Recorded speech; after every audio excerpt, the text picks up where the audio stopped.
Shalom, perkenalkan nama saya Natalia Istiani, biasa dipanggil Miss Nat atau Bu Nat. Dan hari ini saya mau cerita tentang perjalanan saya, bagaimana Tuhan bawa saya untuk menjadi seorang pengajar. Kenapa saya sebut pengajar? Karena sekali lagi, kalau pengajar itu bisa mengajarkan tentang nilai-nilai kehidupan, tentang hal-hal yang berbicara sebuah value, dan itu tidak hanya sekedar materi. Awal mula memang saya sebenarnya tidak menyukai karena perjalanannya adalah awalnya saya bekerja di sebuah perusahaan.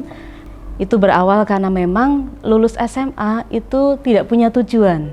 Berbeda dengan anak-anak sekarang, guru-gurunya itu mengarahkan mereka mau kemana, kuliah kemana dan sebagainya. Waktu itu tidak ada sama sekali yang mengarahkan saya, tujuan saya setelah SMA kemana. Dan akhirnya ternyata saya harus menggantikan kakak saya yang waktu itu memang harus bekerja di Tangerang. Ternyata kakak saya harus bertunangan dan tidak boleh tunangannya untuk pergi. Akhirnya saya diminta untuk menggantikan dan memang diterima kebetulan. Saya bekerja di sana sekitar 1 tahun. Setelah itu saya berniat pulang karena memang waktu itu pekerjaannya itu berhubungan dengan beberapa aroma yang memang itu di bagian sepatu itu memang sangat menyengat dan saya tidak terlalu kuat dengan itu. Akhirnya saya memutuskan untuk saya hanya bertahan 1 tahun di situ. Kemudian saya berniat untuk kembali ke Semarang dan ternyata begitu di Semarang saya diberi kesempatan bekerja lagi di perusahaan kosmetik. Kemudian begitu di perusahaan kosmetik ternyata Tuhan izinkan di tengah-tengah saya bekerja, tiba-tiba ada satu suara yang berkata, "Nak, aku akan angkat engkau tinggi." Dan waktu itu saya tidak tahu bahwa itu adalah suara Tuhan. Dan tapi anehnya waktu itu saya mengikuti kata-kata yang ada di hati saya itu. Saya tahu itu ada sesuatu yang berbeda. Mungkin saya belum terlalu mengenal, tapi saya tahu saya mengikuti suara itu. Dan saya memutuskan untuk saya bagaimana caranya merubah nasib. Tidak hanya sebagai karyawan, tapi nasib saya berubah dan sebagainya. Karena saya masih bekerja dan harus melanjutkan sampai semuanya selesai. Waktu itu paman saya yang mendaftarkan saya ke sebuah universitas. Dan karena saya belum bisa cuti, saya masih bekerja dan tidak bisa ambil cuti karena cutinya sudah diambil waktu yang lalu. Ternyata dimasukkanlah keguruan dan di situ saya belum tahu.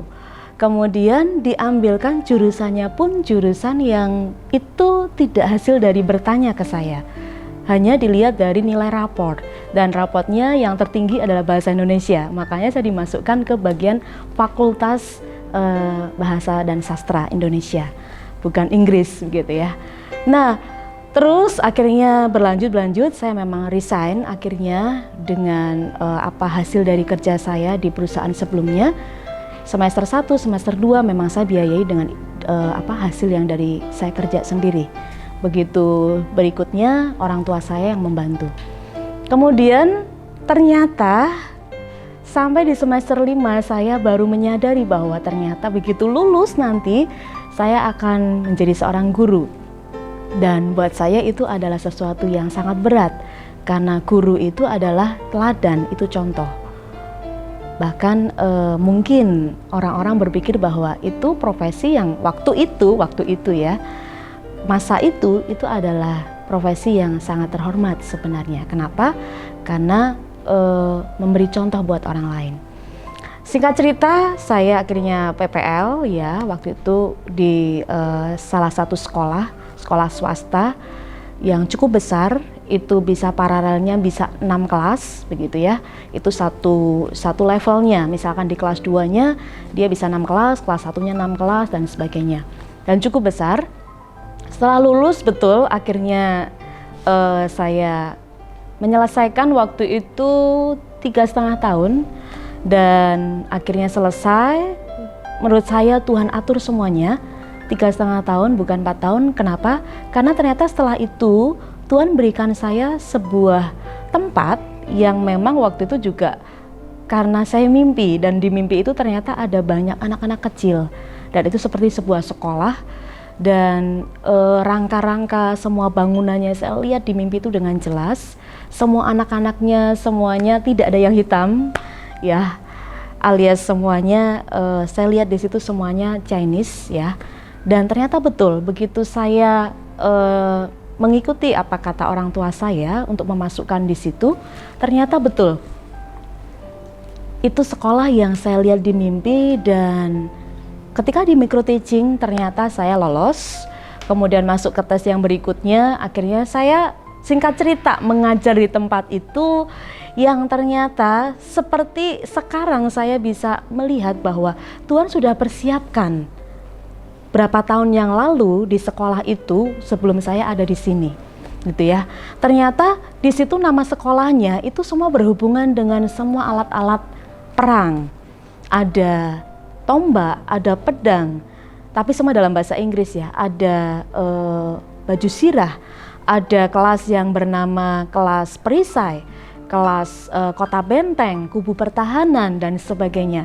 Dan saya baru menyadari bahwa ternyata sekian tahun kemudian Tuhan bawa saya ke satu sekolah yang bergerak di bidang sosial, dan ternyata itu bicara tentang bala tentara Tuhan, yang artinya bala tentara Tuhan. Dan singkat cerita, perjalanan cukup panjang. Setelah itu saya mengalami yang namanya ketika saya menyembah di salah satu gereja waktu saya ibadah, tiba-tiba ada suara di telinga, itu sangat jelas, dan saya sempat mencari itu suara siapa. Ternyata tidak ada di sebelah kanan kiri saya, tidak ada orang. Dan suara itu berkata bahwa, "Nak, tahun ini kamu akan masuk ke tanah perjanjian." Akhirnya saya bergumul, bahkan sampai lewat dari batas yang ditentukan untuk resign. Saya pun belum resign. Padahal sebenarnya semuanya sudah diatur sedemikian rupa, surat, micro teaching untuk di sekolah yang baru. Ternyata Tuhan minta saya untuk diam.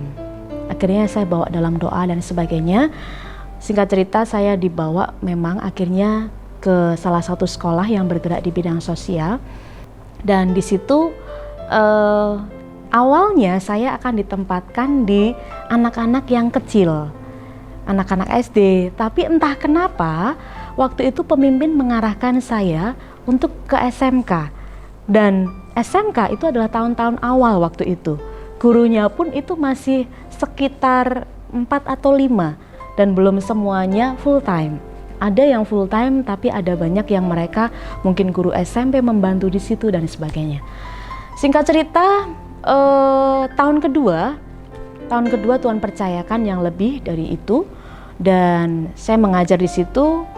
Kemudian pindah lagi gedung, kemudian kita pindah di gedung yang mahkota, yang sekarang NIP, dan di situ bangunannya banyak sekali yang memang lantai 1, 2, 3 itu belum semuanya selesai, tapi karena memang itu sudah tahun pelajaran yang baru, lantai 6 dan 7 itu semuanya sudah selesai. Dan hari itu cukup ada satu pengalaman yang membuat saya sebagai seorang guru, sebagai seorang pengajar, itu cukup membuat saya harus lebih lagi dengan Tuhan, karena saya tahu kekuatan saya sendiri tidak bisa untuk mengatasi itu.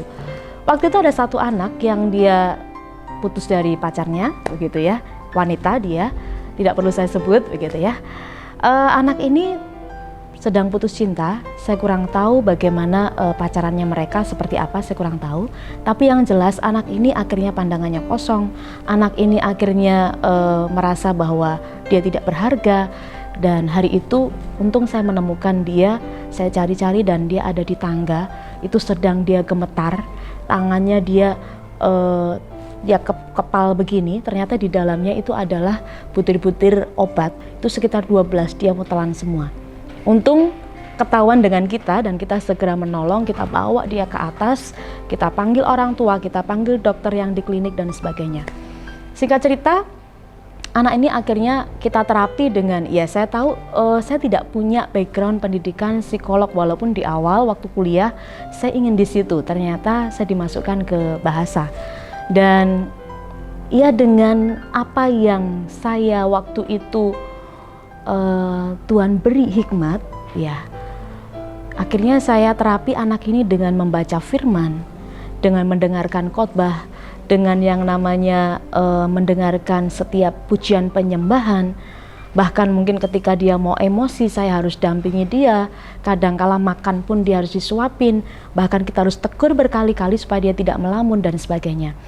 Singkat cerita, sempat dia waktu di rumah karena tidak didampingi dan dia sedang dalam kondisi down, dia mau bunuh diri. Untung waktu itu saya menangkap pesan singkat yang kali itu pesannya hanya berbunyi, Miss, Mam, terima kasih buat semuanya, terima kasih buat ini dan sebagainya.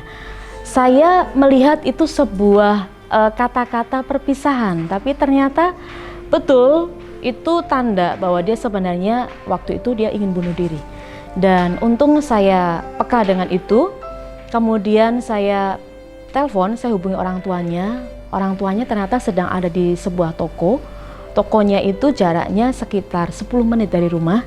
Tidak terlalu jauh tapi juga tidak terlalu dekat, dan untung orang tuanya segera pulang ke rumah, dan begitu pintunya didobrak ternyata anak ini sudah memegang sebuah silet dan itu diletakkan di tangan, dan dia hampir saja kalau itu terlambat dia sudah menggoreskan itu di tangannya dan dia sudah berusaha untuk bunuh diri.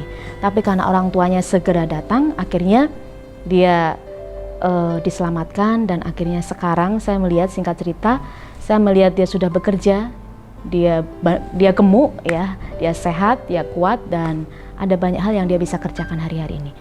Dari situ saya melihat bahwa sebenarnya Tuhan percayakan taruh di tangan kita adalah sebuah generasi. Bagaimana kita tidak hanya sekedar mengajar sebuah materi, tapi bagaimana kita membimbing, mendampingi sampai betul-betul generasi ini jadi. Generasi ini betul-betul mereka nantinya akan memimpin sebuah perusahaan, jadi direktur, jadi pengusaha, jadi orang-orang yang Tuhan percayakan banyak hal. Dari seorang profesi guru, ternyata kita bisa mengubahkan sebuah generasi yang mungkin kalau kita KKR dan sebagainya mungkin kita mencari jiwa-jiwa. Ternyata Tuhan sudah letakkan itu di tangan kita. Hanya seringkali kita ini tidak tahu dan tidak mengerti bahwa sebenarnya Tuhan sudah percayakan sesuatu yang besar di hidup kita. Di samping profesi mengajar, saya juga pelayanan dan sebagai penyembah. Dan kenapa saya memilih melayani juga? Karena sekali lagi itu juga panggilan yang Tuhan beri dalam hidup saya, dan Tuhan sangat berbicara banyak di situ. Ada perjalanan yang Tuhan juga buat sangat ajaib. Dan dari menyembah saya juga bisa yang namanya, sekali lagi ada kekuatan untuk saya bisa menangani anak-anak yang dalam tanda kutip ada banyak mereka ini yang butuh perhatian.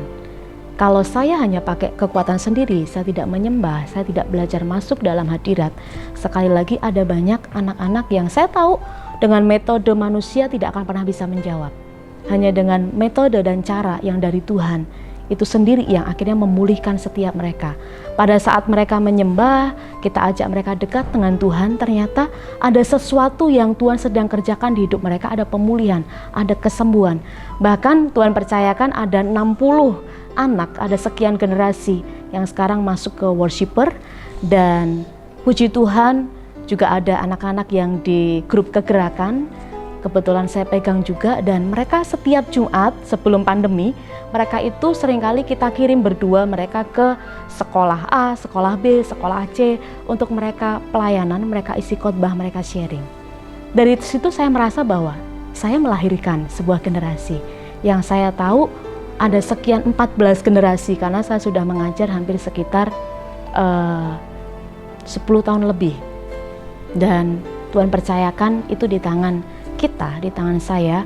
Dan kebetulan sekali lagi, apakah kita bisa menghidupkan sebuah generasi, membuat mereka akhirnya bertemu dengan Tuhan, atau hanya mereka sekedar akademik dan akhirnya hanya nilai. Dan mungkin sekarang kalau di pekerjaan, nilai itu bukan satu-satunya jawaban, karena sekarang ya dilihat karakter, yang dilihat adalah skill, dan sekali lagi mungkin attitude-nya dan sebagainya.